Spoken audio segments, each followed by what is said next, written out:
Hey guys, thanks for clicking my video. I'm going to talk to you today about how I cured my seborrheic dermatitis, which is something I had for about 5 years, and it's a hard thing to have. It kills your self confidence, and it sucks. I know what it's like. But I had it on my eyebrows, on the sides of my nose, my chin, and my sideburns, a little bit on my scalp, and I tried just about everything out there. I tried tons of different supplements. I tried different diets. So I'm going to tell you what worked for me and different strategies you could use that'll hopefully help you as well. So one thing that will most likely work for just about everyone is to eliminate all carbs. Just eat meat, carnivore diet.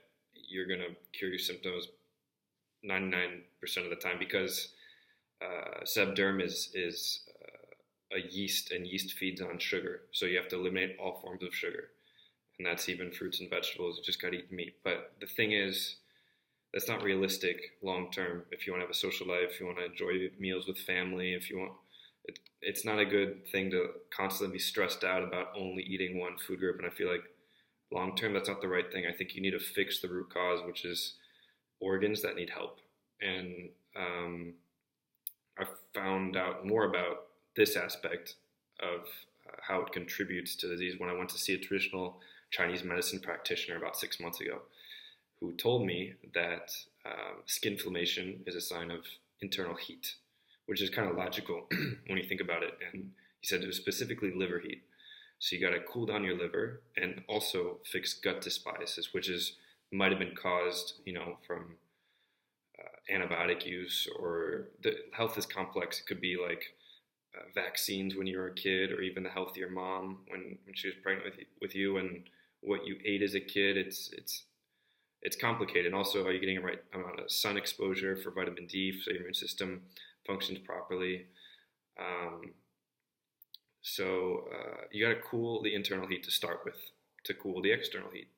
And so he recommended I start drinking chrysanthemum tea, which has been used in Chinese medicine for thousands of years. It's also been used and highly respected in Japan, and it cools down the body, and most importantly, the liver. So that's one tea you could use that helped my symptoms drastically within just a few days. And you just take a tablespoon of the flowers, throw in boiling water, let it boil for like 10 minutes, steep for 5 minutes after you cut off the heat.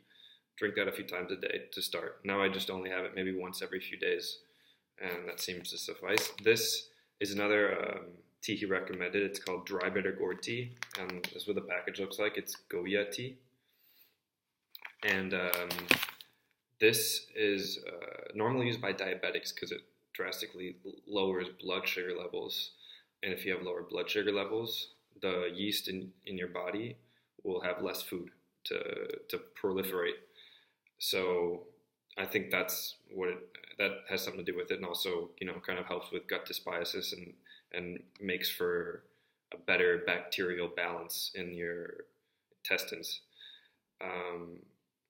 And apart from that, I think you also have to make sure you're giving yourself the right nutrients so your body can be nourished and function at its best. And one of these tools that I use is cod liver oil, which is really high in fat soluble vitamins A and D and omega-3 fatty acids. This is Dropi is a great brand, also Rosita. I'm not getting paid for any of this, by the way. This is just I'm showing you what I use. This is high vitamin butter oil that you take with the cod liver oil, and helps you absorb the fat soluble vitamins A and D. It has vitamin K2. Which also helps you absorb vitamin D, and it's the Dr. Weston A. Price recommended people take the two together because alone they're less effective, and it makes it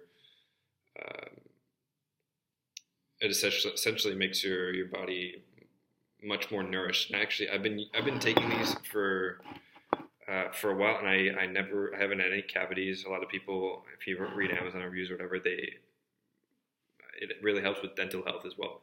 Anyways, those are two great supplements. I like taking whole food supplements because we have these bodies that are hundreds of thousands of years old that were best designed to absorb nutrients from food, not just pills made in the lab. So I recommend these whole food supplements and the teas to kind of cool your body down.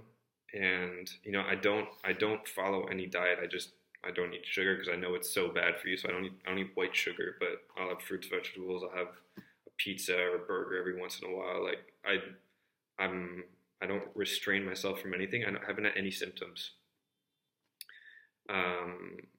And I also make sure, this Chinese practitioner said, you also got to make sure you're not sad and you're enjoying your life. Like, I feel like skin problems are also a symptom of, like your subconscious trying to let you know that not everything's okay. You got to fix some things in your life and maybe not be so serious, or spend more time with your friends and family, or respect yourself more. Go, like, spend more time on your hobbies and have fun. And I think that has a lot to do with it as well, and not many people talk about. But at the end of the day, I think we attract what we deserve. So demand more for yourself and respect yourself. If you want to treat your symptoms, a great product is Biomate. And I think the key ingredient is caprylic acid, and caprylic acid is an antifungal. So it'll kill the yeast on your skin, and you're most likely not gonna have any more symptoms. And it's a great format. It's 100 milliliters, so you could take it on flights. And I've used that a few times. I've used the fact that I could take it on flights on multiple occasions. Very convenient. Another thing, I used to work out a lot. Like, I would lift weights a lot, and I stopped, and I like to do Bikram yoga. I know it's not a lot of people think it's kind of like woo weird stuff, but I feel like bodybuilding isn't really good for you. Actually, it's like kind of hard on your internal organs. And if you look at all these centenarians who live into their 90s or into their past 100, it's a centenarian. They weren't bodybuilders or athletes. They were, they spent time outside. They rode their bike. They gardened. They walked around. They weren't like pumping iron all day. And I don't think it's that great. It puts a lot of stress on your nervous system. And I noticed, like, when I didn't work out, my symptoms were better. So I know it's hard to kind of see your muscles get smaller, but there's more to life than having like nice looking muscles. You gotta prioritize and spend like more time enjoying yourself. Not like, obviously you don't want to let yourself go, but the most important thing is to move and be outside, or like go hike, or go kayak, or go for a long walk with your dog. And if you want to like bodybuild, do some push-ups, because it's not going to stress out your central nervous system as much. So it's another thing to consider. But these are the strategies and tools and things that I use. And again, it's more about treating the root cause to make your body strong enough that you could digest anything. You don't have to restrict gluten or dairy. Make your body strong enough and balanced enough that you could handle anything. And you're gonna be better off because you'll have treated the root cause. And I hope this helps you. So good luck.